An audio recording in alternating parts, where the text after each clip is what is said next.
அடையாளம் காண்பதே இந்த தலித் வரலாற்று மாதம் வானம் கலை திருவிழாவின் முதன்மை நோக்கம். 2018ஆம் ஆண்டு 3 நாள் நிகழ்வாக பிரம்மாண்டமாக தொடங்கப்பட்ட வானம் கலை திருவிழா இந்தியா முழுவதிலும் இருந்து கலைஞர்கள், சமூக செயற்பாட்டாளர்கள், எழுத்தாளர்கள், ஆய்வாளர்கள் என எண்ணற்ற கலைஞர்கள் கலந்து கொண்டனர். அதன் அங்கமாக இந்த ஆண்டு ஏப்ரல் 4ஆம் தேதி தலித் வரலாற்று மாத கண்காட்சி மற்றும் துவக்க விழா நடைபெற்றது. அதன் பிறகு ஏப்ரல் 8 முதல் 12 வரை PK ரோசி திரைப்பட விழா நடைபெற்றது. தொடர்ச்சியாக ஓவிய கண்காட்சி, புகைப்பட கண்காட்சி நடைபெற்றது. தற்போது வேர்ச்சொல் தலித் இலக்கிய கூடுகை வெகு சிறப்பாக ஆரம்பித்துள்ளது. அடுத்து தம்மா நாடக விழா நடைபெற இருக்கின்றது. அனைவரும் தலித் வரலாற்று மாதத்தை பாபா சாஹேப் டாக்டர் அம்பேத்கரின் வழியில் நினைவு கூற ஒன்றிணைவோம். நிகழ்வை துவங்கி வரவேற்புரை வழங்குவதற்காக முதலில் இயக்குனர் ப. ரஞ்சித் அவர்களை மேடைக்கு அழைக்கிறோம்.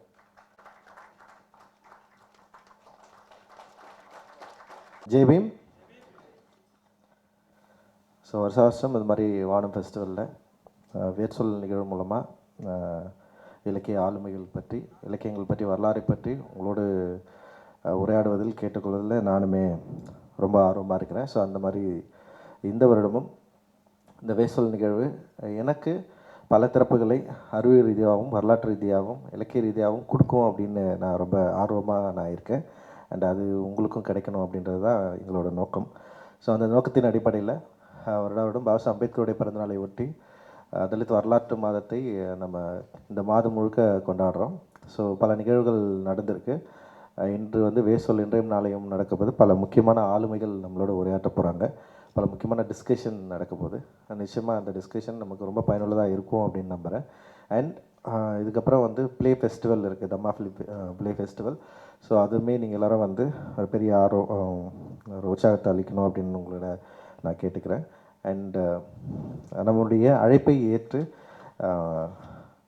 நம்மோடு வந்திருக்கிற சுபமுறை அவர்களுக்கு என்னுடைய நன்றியும் வாழ்த்துக்களும். Thank you for accepting our invite. And we are really proud about you, what you've been doing, and Baba Ambedkar and legacy we need to continue. And thank you so much, sir. Thank you so much. And what you've been doing, it's great. And thank you for that things. Thank you. And அதோட அவர் தொடர்ந்து கிளாஸ்லேயும் கேஸ்ட்லேயுமான ஒரு தொடர்பை உருவாக்குவதற்கு தொடர்ந்து முயற்சி செஞ்சுட்ருக்காரு. ஒரு ஆக்டிவிஸ்டாக மட்டும் இல்லாமல் ஒரு எழுத்தாளராகவும் அண்டு விமர்சகராகவும் ஆய்வாளராகவும் தொடர்ந்து இயங்கிட்டுருக்காரு. ரொம்ப முக்கியமான ஆளுமையாக எனக்கு இந்திய அளவில் சிவமுறை அவர்களை வந்து நம்ம பார்க்கலாம். ஸோ அவர் இந்த நிகழ்வுக்கு வந்திருக்கிறது உண்மையிலேயே நமக்கு ஒரு பெரிய பெருமை அளிக்குது, அந்த பெரிய மகிழ்ச்சியும் கூட. அண்ட் மோரே அவர்களுடைய ஒர்க்கை நம்ம வந்து படிச்சிருக்கோம். பாபா அம்பேத்கர் கூட இருந்தப்போ அவர் என்ன மாதிரி அவரோட துணையாக இருந்தாருன்னு சொல்லிட்டு. ஸோ அவருடைய கிராண்ட்சன் இங்கே நம்ம கூட இருக்கிறது அப்படின்றது ஒரு வரலாற்றின் தொடக்கமாக தான் நான் வந்து பார்க்குறேன். அண்ட் ரொம்ப ரொம்ப மகிழ்ச்சி. We are very grateful about your presence and thank you sir. And இன்னொரு முக்கிய ஆளுமை எஸ் ராமகிருஷ்ணன் அவர்கள் ஐயா இங்கே வந்திருக்காரு.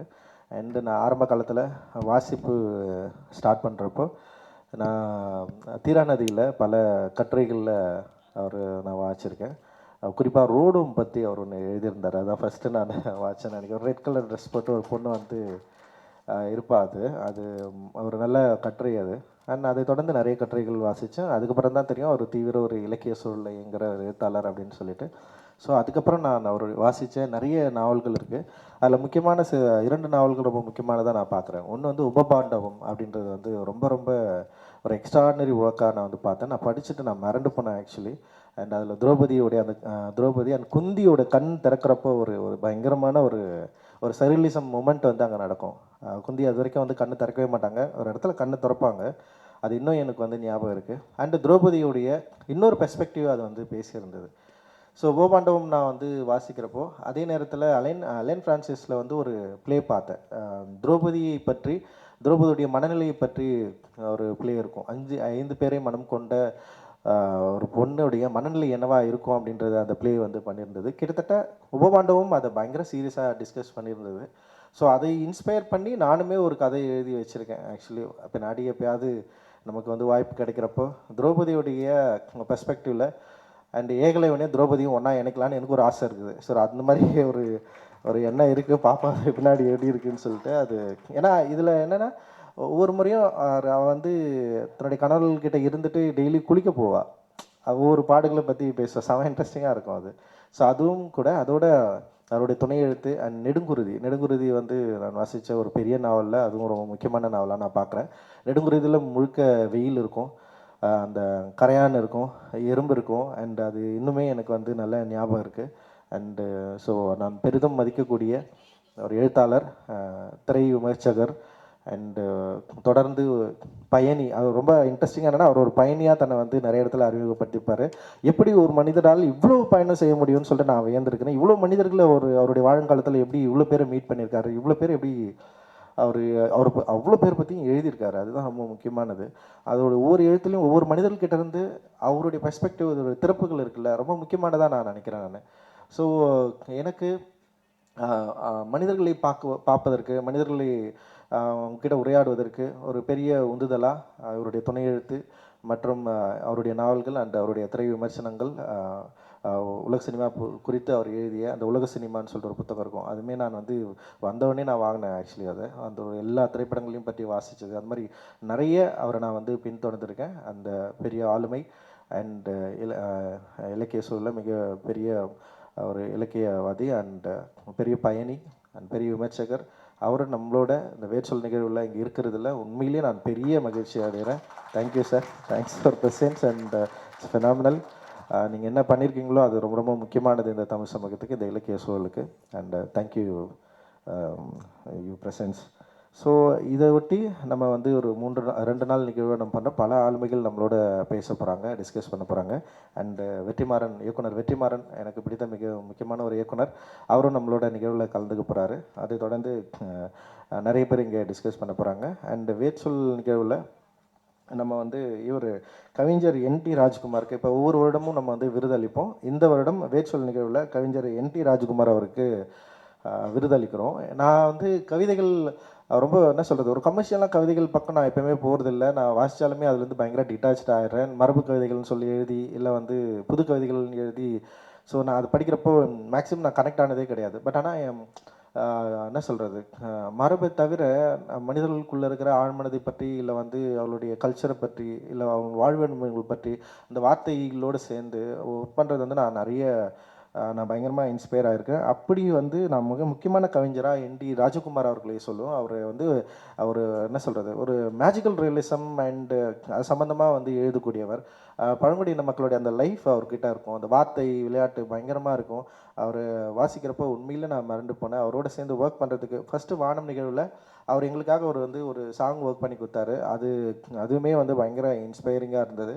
அண்ட் அவருக்கு வாழ்நாள் சாதனையாளர் தான் என்டி ராஜ்குமார் அவர்களுக்கு வேர்ச்சொல் விருதை அளிப்பதில் நாங்கள் ரொம்ப பெருமை அடைகிறோம். ஸோ அவர் வந்து நாளைக்கு வராரு. அவர் குறித்த ஒரு டாக்குமெண்ட்ரி இருக்குது அண்ட் அவர் குறித்த ஒரு புத்தகம் நாங்கள் ரிலீஸ் பண்ணுறோம். அண்ட் அவருக்கு காசோலையாகவும் எங்களால் முடிஞ்ச ஒரு தொகையை வந்து அவருக்கு தரோம். அண்ட் ஸோ இதுதான் இந்த 2 நாளில் நிகழப்போகுது.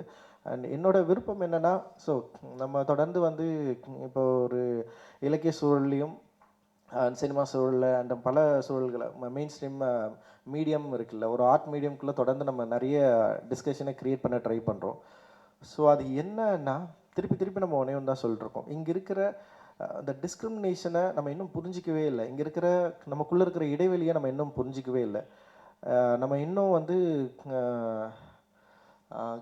இப்போ கேல் ஆம்லெட் அவங்க படிக்கிறப்ப தான் அவங்க சொல்கிறாங்க, இந்த இந்தியா அம்பேத்கருடைய மொழியில் சொல்கிறாங்க, இந்த இந்தியா 3 இந்தியாவாக இருக்குது. ஒன்று வந்து பார்ப்பன இந்தியா, அப்புறம் இந்து இந்தியா, அப்புறம் பௌத்த இந்தியா அப்படின்னு சொல்லிட்டு, பௌத்த இந்தியாவுக்கு முன்னாடி ஒரு இந்தியா இருந்திருக்கு இங்கே. அது அயோத்திதாசரை வந்து தம்மம்னு சொல்கிறாரு. அதை ரொம்ப முக்கியமானதாக இருக்குது. ஸோ இவ்வளோ லெகசியை தாண்டி தான் நம்ம இங்கே வந்திருக்கோம். ஃபஸ்ட்டு தம்மம் வந்திருக்கு, தம்மம்லேருந்து பார்ப்பன இந்தியாவாக மாறி இருக்குது, பார்ப்பனிய இந்தியாவாக மாறி இருக்குது, அப்புறம் பௌத்த இந்தியாவாக மாறி இருக்குது, அதுக்கப்புறம் இந்து இந்தியாவாக மாறி இருக்குது. ஸோ பார்ப்பன இந்தியாவுக்கும் இந்து இந்தியாவுக்கும் என்ன வேறுபாடுன்னு நமக்கு இன்னும் புரியல. நம்ம ரொம்ப அதுலேயே வந்து மாட்டிகிட்ருக்கோம். ஸோ அப்போ இப்போ என்ன ஆச்சுன்னா, பார்ப்பன இந்தியாவும் இந்து இந்தியாவுக்கும் ஒரு உறவை உண்டாக்கிட்டாங்க. உண்டாக்கி ரெண்டுமே ஒன்றா மாற்றியாச்சு. இப்போ ஒன்றே மாற்றியாச்சு. இப்போ வந்து நம்மளால் வேறு வழி இல்லாமல் அதுக்குள்ளே நம்ம சிக்கி மாட்டிகிட்ருக்கோம். நம்மளால் அதுக்குள்ளேருந்து வெளியே வரவே முடியல. ஒரு கல்ச்சுரலாகவே நம்மளால் வெளியே வர முடியல. நம்முடைய கல்ச்சுரல் அடையாளங்கள் எல்லாமே இந்துமயமாக்கப்பட்டு விட்டது, பார்ப்பனமயமாக்கப்பட்டு விட்டது. ஸோ அப்போ வந்து ஒரு பௌத்தமயமாக்கப்பட்ட ஒரு இந்தியாவிலிருந்து, இல்லை தமிழ்மயமாக்கப்பட்ட ஒரு ஆரம்ப கால மண்ணிலிருந்து நம்ம வந்திருக்கிறோம்ல. ஸோ அதோடைய ஒரு கல்ச்சுரலாக அதை மீட்டெடுக்க வேண்டிய அவசியம் நமக்கு இருக்குது. அந்த அவசியம் it is not only about Dalits, அதுதான் ரொம்ப முக்கியமானது. ஸோ ஆனால் தலித்துகள் இப்போ வரைக்கும் அந்த வேலையை தொடர்ந்து செஞ்சுட்டு இருக்கிற ஒரு ஆளாக இருக்கிறாங்க. ஏன்னா அந்த சமூகத்திலேருந்து விலக்கி வைக்கப்பட்ட ஒரு மனிதர்களாக இருக்கிறதுனால அவங்களுக்கு கல்ச்சுரலாகவே இந்த சாதியை எதிர்த்து இங்கே இருக்கிற பார்ப்பனியத்தை எதிர்த்து போராட வேண்டிய அடிப்படை தார்மீக பொறுப்பு அவங்களுக்கு இருக்குது. பட் ஆனால் இந்த இந்தியாவில் பொறுப்பேற்றுக்க இந்தியாவாக மாறி இருக்கிற இடைநிலை சாதிகளுக்கும் பார்ப்பனிய தன்மைக்கும் அவங்களுடைய ஸ்டாண்ட் அப்படின்றது வந்து தொடர்ந்து ஒரு குழப்பமான நிலையே இருக்கிறத நம்மளால் பார்க்க முடியுது. ஸோ அது தலித்துகளும் ஃபாலோ பண்ணுற ஒரு இடத்துக்கு நம்ம வந்து போயிட்டுருக்கோம். ஸோ நம்மளுமே வந்து ஓகே மெயின் ஸ்ட்ரீம் நோக்கி போகிறப்போ மெயின் ஸ்ட்ரீமில் இருக்கிற அந்த இந்துத்துவ மையத்துக்கும் பார்ப்பனிய மையத்துக்கும் ஆளாகிற ஒரு இடமா நம்ம வந்து மாறிட்டுருக்கோம். ஸோ அதை தடுத்து நிறுத்துறதுக்கான ஒரு வேலையை தான் நம்ம கல்ச்சுரலாக தொடர்ந்து இதை வந்து நம்ம செஞ்சிட்ருக்குறோம். ஸோ அந்த தடுத்து நிறுத்துகிற வேலையை எங்களோடு சேர்ந்து நீங்களும் இருப்பீர்கள் அப்படின்ற ஒரு பெரிய நம்பிக்கையோடு தான் இந்த நிகழ்வை நம்ம தொடர்ந்து நடத்திட்டுருக்குறோம். அண்டு உங்கள் நம்பிக்கையோடு உங்களோட ஆதரவோடு நம்ம ஒரு பெரிய உரையாடலை பெரிய உடைப்பை நம்ம வந்து நிகழ்த்த வேண்டிய அவசியம் இருக்குது. அந்த அவசியம் நம்முடைய ஒற்றுமையில் மட்டும்தான் நிகழ்வு. அந்த ஒற்றுமை என்பது இந்த சிந்தனையை தம்மத்தை பௌத்துவத்தை அறிந்து கொள்வதிலிருந்து இந்த கல்ச்சுரலாக நம்ம யாருன்றதை புரிஞ்சு கொள்வது மூலமாக தான் அது இருக்குது. ஸோ அதை புரிஞ்சால் மட்டும்தான் நம்ம இந்த ஃபைட்டை வந்து நம்ம கண்டினியூ பண்ண முடியும். அப்படி இல்லைன்னா டெஃபினட்டாக முடியாது. ஸோ அதை புரிந்து கொள்வதற்கான ஒரு வாய்ப்பை ஒரு திறப்பை வந்து நம்ம வந்து இந்த மாதிரி நிகழ்வில் உருவாக்கணும்னு ட்ரை பண்ணுறோம். அண்டு நீங்கள் புரிந்து கொள்வீர்கள், நானும் புரிந்து கொள்வீர்கள் என்று நம்புகிறேன். இந்த நிகழ்வுக்கு வந்திருக்க எல்லாருக்குமே என்னுடைய நன்றிகள். ஜெய் பீம்.